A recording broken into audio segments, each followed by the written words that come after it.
mbona asa n'uwavanze amasaka n'amasakaramentu. Ni umuntu gashoza ntambara, ni umuntu wagiye avuga ko ashaka gukuraho ubutegetsi bw'u Rwanda inshuro nyinshi, umuntu wafashe FDLR akayishyira mu ngabo ze, umuntu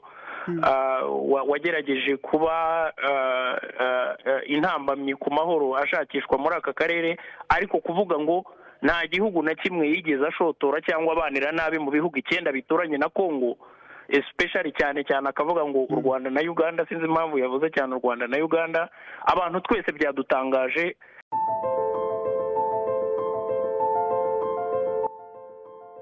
Reka tugushimire kandi tukwifuriza gukomeza kugira ibihe byiza,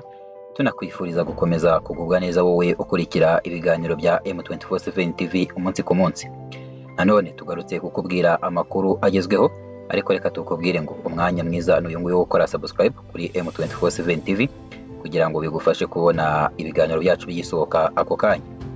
None tugarutse kukubwira amakuru agezweho, aho nyuma yuko Perezida wa Repubulika Iharanira Demokarasi ya Kongo Felix Tshisekedi yibasiye u Rwanda mu ntama iri kubera i Buruseli mu Bubiligi, aho yavuze ko u Rwanda rufasha umutwe wa M23 ndetse akaza guca amarenga abwira Perezida w'u Rwanda Paul Kagame ko yahagarika intambara imaze imyaka isaga 4 ibera mu burasirazuba bwa Repubulika Iharanira Demokarasi ya Kongo, aho ibi ngibi yaje kubivugira mu nama yari yitabiriye, aho ari inama yaberaga mu Bubiligi ubwo yahuzaga abayobozi b'ibihugu byo mu Burayi ndetse n'Abafrika, akaba ari inama yize Global Gateway Forum 2025. Nyuma yuko Perezida wa Repubulika Iharanira Demokarasi ya Kongo Felix Tshisekedi atangaje amagambo akomeye ku Rwanda ndetse akagaragara abwira Perezida Paul Kagame ko yakura ingabo ze mu burasirazuba bwa Repubulika Iharanira Demokarasi ya Kongo, abapolitisiye batandukanye bo mu Rwanda baje kugira icyo babivugaho, ndetse harimo na Senateri Evode Uwizeyimana bavuze ko ibyo Perezida wa Repubulika Iharanira Demokarasi ya Kongo Felix Tshisekedi yatangaje ndetse akaba yarabivugiye mu Bubiligi, aho yavuze ko ari ukuvanga amasaka n'amasakaramentu kuko bihabanye n'ibikorwa bye bisubiza inyuma intambwe z'amahoro zigenda zishaka guterwa umunsi ku munsi, ariko bikarangira ari we ubyitambitse. Senateri Uwizeyimana yaje kubivuga ubwo yari mu kiganiro na RBA ndetse aza gukomoza ku byo Perezida Felix Tshisekedi yatangarije mu nama mpuzamahanga y'ubufatanye bw'umuryango w'ubumwe bw'Uburayi, aho ari inama yahuzaga abayobozi b'ibihugu by'i Burayi ndetse na Afurika. Ikaba ari inama yabaye ku nshuro ya kabiri yabereye i Buruseli mu Bubiligi, ikaba yariswe Global Gateway Forum 2025 ndetse hari hitabiriwe n'abaperezida baturutse ku mugabane wa Afurika bagera kuri 4, aho hari hitabiriwe na Perezida wa Angola, Perezida wa Afurika y'Epfo ndetse na Perezida wa Repubulika Iharanira Demokarasi ya Kongo, tutibagiwe na nyakubahwa Perezida wa Repubulika y'u Rwanda Paul Kagame. Iyi nama yari iri kubera mu Bubiligi kandi yanitabiriwe na Perezida w'igihugu Paul Kagame, ndetse mu ijambo Perezida wa Repubulika Iharanira Demokarasi ya Kongo Felix Tshisekedi yaje gutangaza ndetse yaje kugeza ku bari muri iyo nama, yaje gutandukira ajya kunenga u Rwanda, aho yaje kurushinza kuba nyirabayazana w'umutekano muke umaze iminsi mu burasirazuba bwa Repubulika Iharanira Demokarasi ya Kongo, ndetse yaje kugaragaza ko u Rwanda ari rwo nyirabayazana umwuka mubi umaze iminsi hagati y'ibihugu byombi, ndetse ko we atigeze agira imyitwarire yo gushoza intambara ku bihugu by'ibituranyi kuko ari 9 bihana imbibi na Repubulika Iharanira Demokarasi ya Kongo.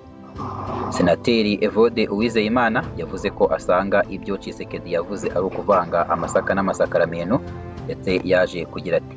mbona asa n'uwavanze amasaka n'amasakaramentu kuko ni umuntu ushoza intambara buri gihe, muri make ni gashoza ntambara. Ni umuntu wagiye avuga ko ashaka gukuraho ubutegetsi bw'u Rwanda inshuro nyinshi, ndetse yanafashije FDLR kuyinjiza mu gisirikare cya Repubulika Iharanira Demokarasi ya Kongo FARDC.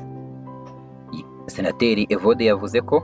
Tshisekedi yagerageje kandi kuba intambamyi ku mahoro ashakishwa muri aka karere k'ibiyaga bigari, ariko akaba akomeza kuvuga ko atigeze ashaka gutera igihugu na kimwe, ndetse ko atigeze ashaka gushotora igihugu na kimwe mu byo baturanye, cyangwa se ngo abanire nabi ibihugu 9 bituranye na Repubulika Iharanira Demokarasi ya Kongo, aho by'umwihariko yavuze u Rwanda na Uganda, aho senateri yavuze ko atazi impamvu yaje kwibanda ku Rwanda ndetse na Uganda kuko abantu bose byabatangaje.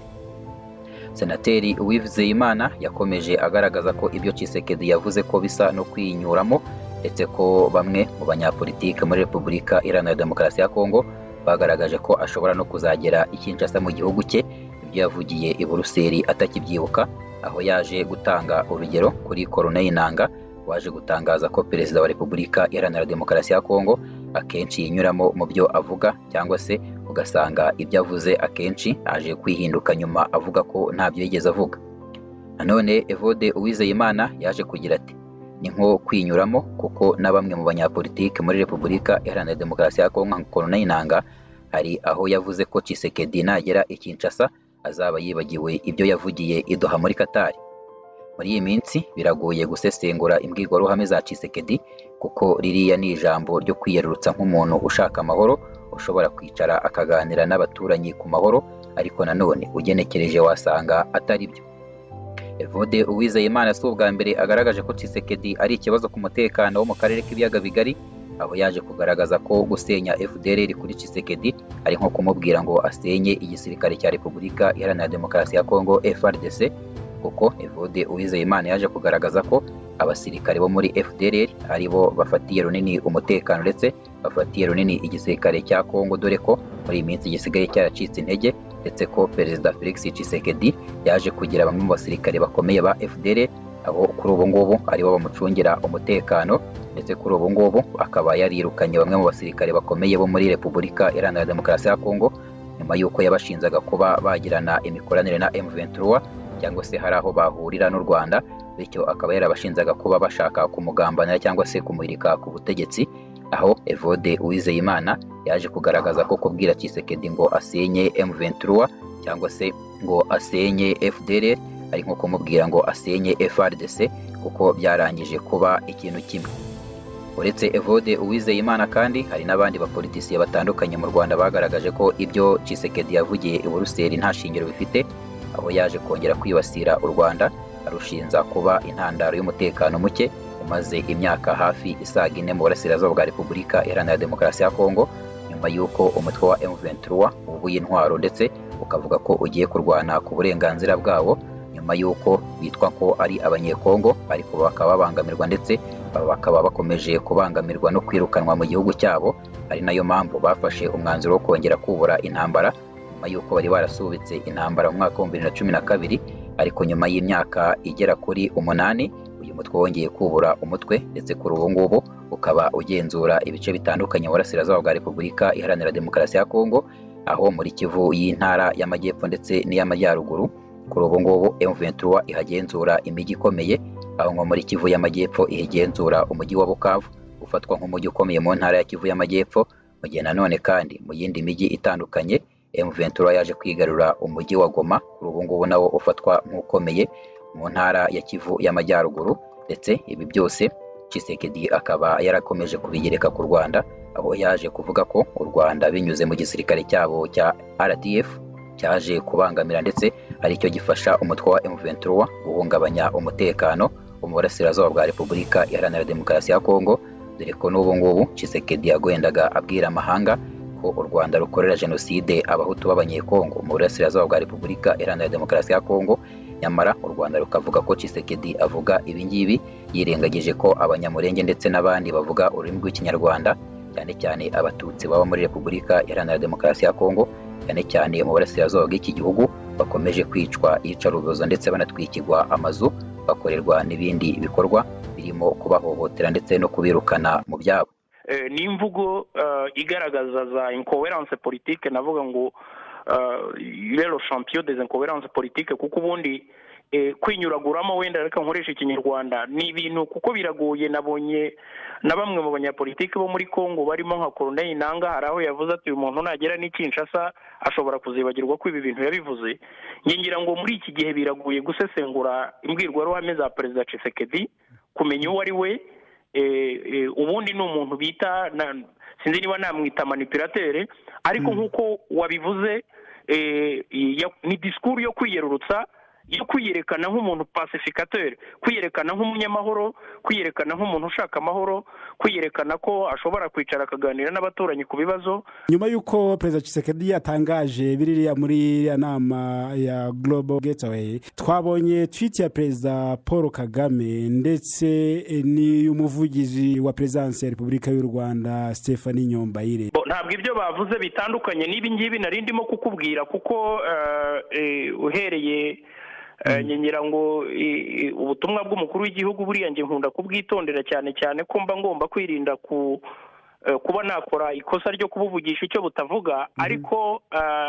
ubundi ntabwo bonye ikintu cy'ikigunguru kibirinduka ku musozi kivuza induru ntabwo ubwacyo gikwiye kukubuza gukomeza kwikorera ibyo ukora, cyangwa se mo kimwe ngo bya bindi bavuga ngo ingunguru irimo ubusa igira urusaku rwinshi. So hari ibintu byinshi ntekereza yuko buriya butumwa nabonyemo nk'umuntu, ariko ngira ngo ubutumwa bwa Stephanie Nyombayire nabwo ntabwo butandukanye n'ibi ngibi nakubwiraga, kuko byari ugushyira Tshisekedi face à ses contradictions, bigaragaza imikorere ya Tshisekedi, uwo Tshisekedi ari we n'ibikorwa bye bigaragaza ko arimo kwiyerurutsa ko ibikorwa bye ntaho bihuriye n'ubutumwa yatangiye muri iriya nama.